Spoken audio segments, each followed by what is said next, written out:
Okay. I've never actually played this late before. It's like 11 o'clock hit. That clock must be wrong. Huh, whatever.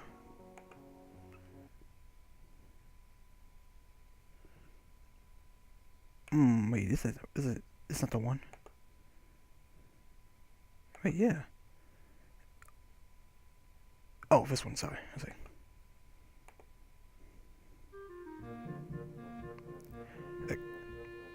I guess I can't say no, can I? Very well, I'll need you to use it at places where, if needed, it's not like I'll really use it anyway. Excellent. I knew I could count on you. Don't celebrate yet. It really is a mess, so don't be shocked when you first see it. However, you can use it as you see fit. Since it's in whatever that wood is, it already has easels and things like that. You only need your tools and materials, and to somehow clean it up a bit. It's not habitable though, so I can't let you live there. I thought your school parents would allow that in any case. Okay. However, it's convenient to crash there overnight if necessary. I won't mind.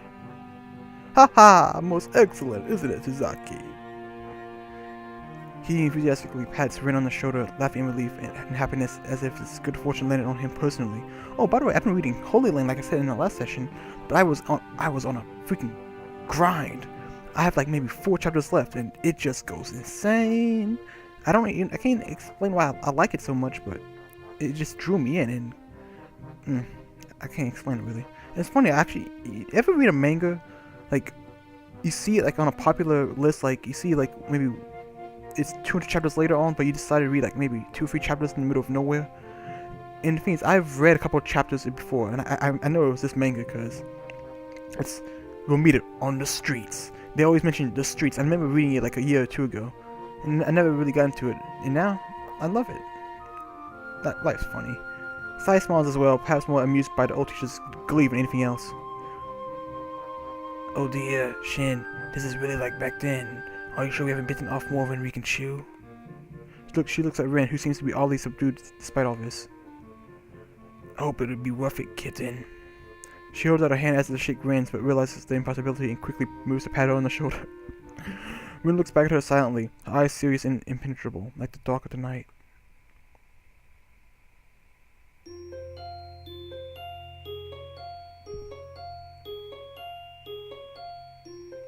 I think I'll record probably an hour before I go to bed. Rin applies for, and thanks to Shin pressuring the principal, I'm sure is granted leave for the rest of the term for exceptional extracurricular activities. She has to make up for it during summer vacation, but it seems she doesn't mind. Rin will still be able to eat and sleep at school, of course. She doesn't have to go to classes. I'm not entirely sure if I envy her or not. It all makes me feel anxious somehow. It's the last day of school for Rin. I feel like I should send her off for word or encouragement, or at least say something. It was sort of due to my influence that she decided to dive headfirst into this after all.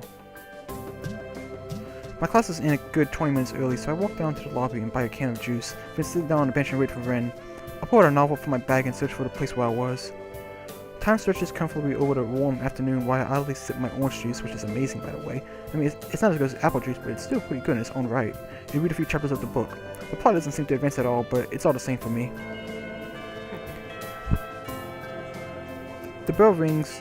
Sorry, my headset is really loud. The bell rings to end the school day, and students shuffle to club meetings or outside. Nobody notices me sitting on the bench with my nose in the novel. I keep watching for Ren, but I don't see her familiar face or red tinted hair passing by.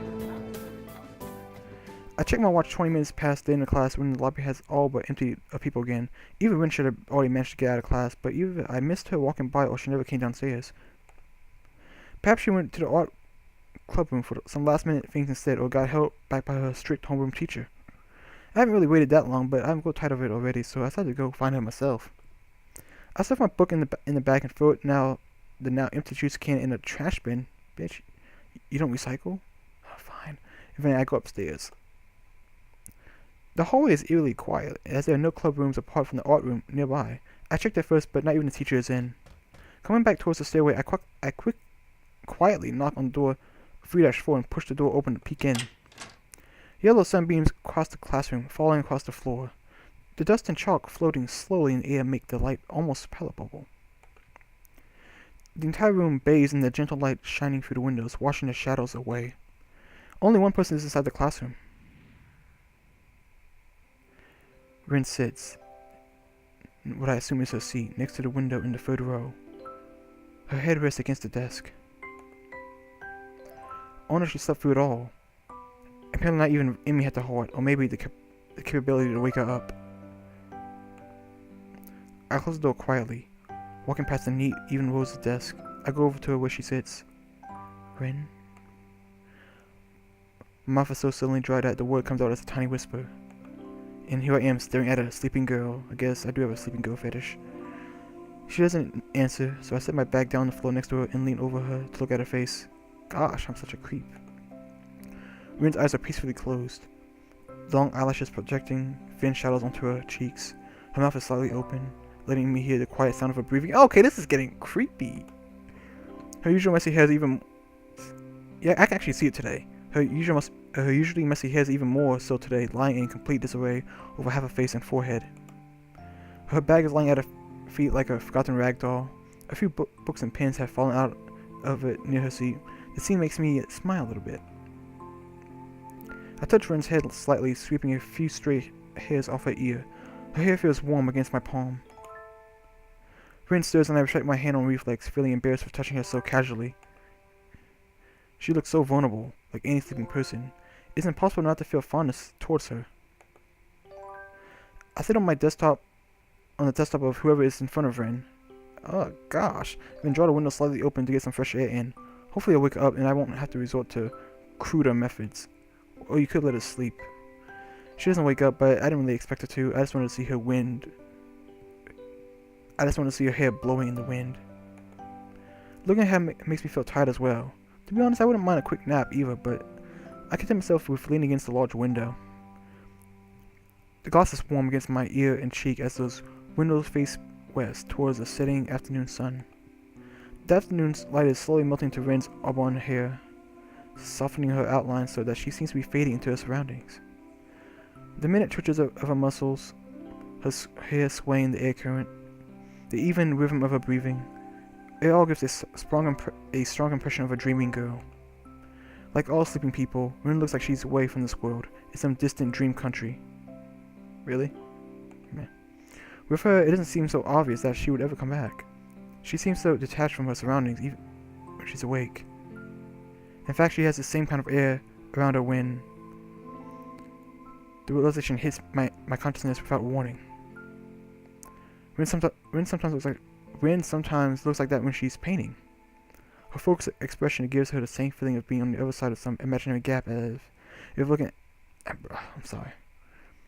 Her focused expression gives the same feeling of being on the other side of some imaginary gap as looking at her sleeping face does. I feel a pain in my chest. There's no way I can close the gap to be on the same level with her. It hurts, even though I know that it's impossible for any two people to truly understand each other. But Rin, she's almost literally in another world. When she's talking about art, thinking about art, or making art, it's a world that I, or anyone else, really can't share with her. Just like the world of dreams. Rin doesn't show any sign of waking up, so I'm faced with a decision to either rouse her myself, or wait for her to waken up myself. To waken her on my own. Or I could just, leave. Oh, whatever. I chose the latter. Reading something I am good at. I found that out during my hospital. But even the hospital ward was more lively than the school after classes are. The only sounds in this place are the loud ticking of the clock above the door and the distant voices of students down on the grounds. A genuine summer breeze blows inside from the window I cracked open, full of warmth and carrying the scent of light. I look outside to see where it came from, but I'm dazzled almost instantly. The window glass seems to trap all the sunlight within, making it painful to look away. All I can glimpse through the window are the dark silhouettes of the trees and the wall around the campus around the setting sun's radiance. As I turn back to watch Rin, she stirs again. Yeah, I thought this was innocence. A single tear worms down from the corner of her eye. slowly making its way across her face before it falls onto the desk. That's 2 tears, bitch. It's tiny, barely a droplet, but it captivates me. Another tear follows the first. Okay, then a third. A feeling of anxiety overcomes me, petrifying me on the spot. It's so strange, seeing Gwen's face peaceful as she sleeps. At the same time as tears stream down her cheeks, wetting the wooden desktop she rests her head on. I don't know what to do, so I do nothing, and just watch the tears roll one by one down her face. I wonder what she's dreaming about. Gwen wakes up after one final flinch, or perhaps because of the tears. She sits upright and yawns so excessively it looks like her jaw might dislocate.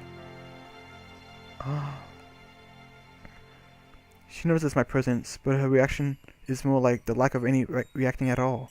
It's just an acknowledgement, no startled gasp or anything. Hello. Good morning. She's so groggy she can't even return my smile that I somehow can't stretch to be entirely honest. Rin notices her red cheeks and quickly wipes them on the shoulders of her shirt. It seems that she isn't surprised or flustered by them.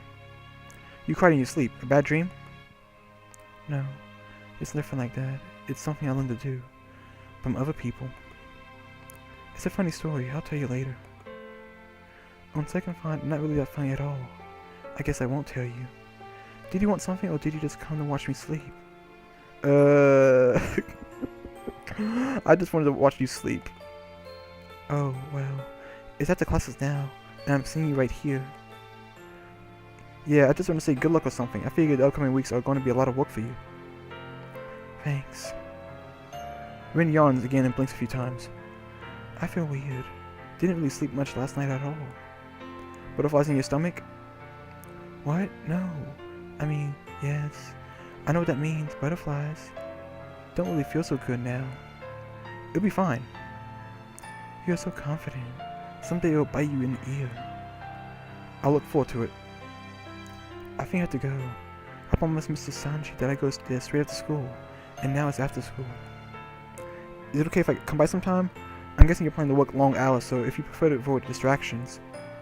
It's okay. It's not a distraction, not like Emmy. Don't bring her with you, though. I wouldn't like that this time. I told her to stay away. I see. Alright then. Rin stands up and silently walks to the door with me following behind. The school empty hallways devoid of the usual crowd of students feels very lonely. It's only a few hours since school ended, but the buildings... Wait a minute. A few hours? I waited 20 minutes after class.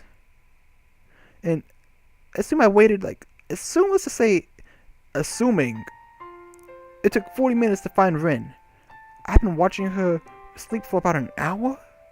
Or over an hour? That is some creepy, deepy shit. Anyway, but the building seemed to be all but deserted. Our footsteps are all that intrudes upon the stillness of the hallways. The change is sudden, but it still shows how the building is just an empty shell, dead without the students and teachers liven it up.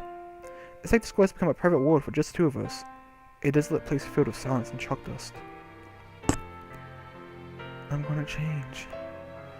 She says this out the blue while we walk down the stairs from the 3rd floor. And it makes me wonder how she views this challenge that lies ahead of her. That's what people must do sometimes. That's the last thing we say to each other that day, and even though there's so much that we could talk about.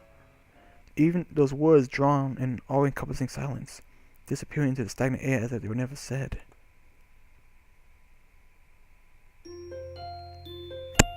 Sorry, I'm scratching my nose, I keep on hitting the mic.